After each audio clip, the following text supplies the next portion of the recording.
Welcome to this short webinar on the essential features of PBIS. Here we'll discuss the 8 essential features, and you'll begin to learn about how these features are implemented at our BCOE school sites. Each of our schools is at a different place of implementation, and each school site would develop their positive behavioral system of support in its own unique way based on the culture and context of its environment. But all of the school sites would be attending to these 8 essential features. So we're going to take a quick look at these 8 essential features. And you can see them here. We're going to touch on each of these briefly. And the main opportunity of a PBIS system is to provide students with opportunities to achieve in academics, life skills, and social skills. The first of these essential features is developing a common philosophy and purpose. So in the early stages of implementing PBIS, and as necessary, school teams, meaning the whole school community, spends time developing a shared philosophy of discipline that's proactive and positive. The second component is strong shared leadership, and so each of your school sites will have a team that leads PBIS implementation. It could be called the PBIS team. It could also be a school leadership team or a positive school climate team, but that team is really responsible for supporting the implementation of PBIS and using data to look and determine and make decisions based on what's happening at the school level. The next component is to develop a clear, appropriate, and consistent expectations across the school.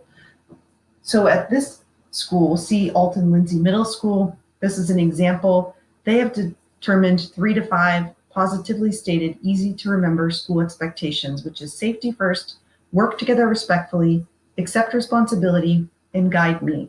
So each of our school sites have different 3 to 5 behavioral expectations. And so you'll want to find out what those expectations are at the school site that you're supporting.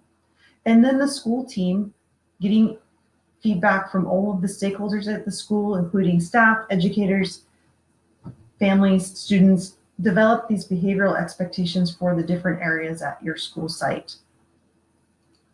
Then these behaviors are taught and practiced and done throughout the year. It's really important to do this at the beginning of the year and spend a lot of time teaching students the expected behavior, but the team also uses data to determine when are other times throughout the year unwanted behavior might start to be bubbling up that you would want to go back to and teach and practice again. It's not just a one-time thing that happens, but by using data, we determine when would it be appropriate to teach again.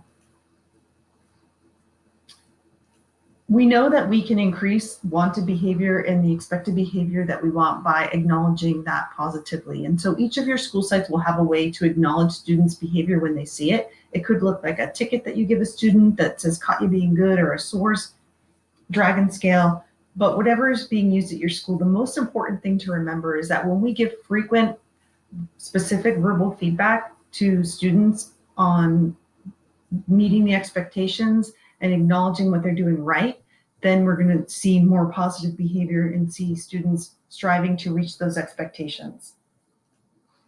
The sixth component is to develop a system to discourage unwanted behavior. So we want to have this continuum of supports where we're able to provide students with interventions and supports that will help them meet the behavior expectations. And then we determine if there are behaviors that are unwanted or problem behaviors, who's going to manage those? Is that an administrator issue or a teacher and staff managed issue? And then we also develop ways to document referrals and requests for assistance. So if we see that a student's struggling meeting the behavior expectations, we need a quick way to get help and to let people know we need some help to support that student.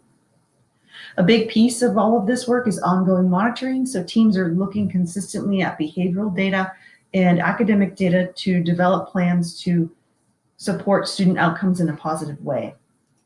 And finally, schools begin to develop effective classroom practices and develop time spent using these practices in the classroom to achieve the outcomes and the positive behavior that we want from students. So what I'd love you to think about after watching this short webinar is, what does PBIS look like at your school site? So when you get to your school site or you get back to your school site, do you know the school-wide expectations? Do you know where the behavior matrix is? Do you know where to find some of those referral forms and enjoy your time at your school?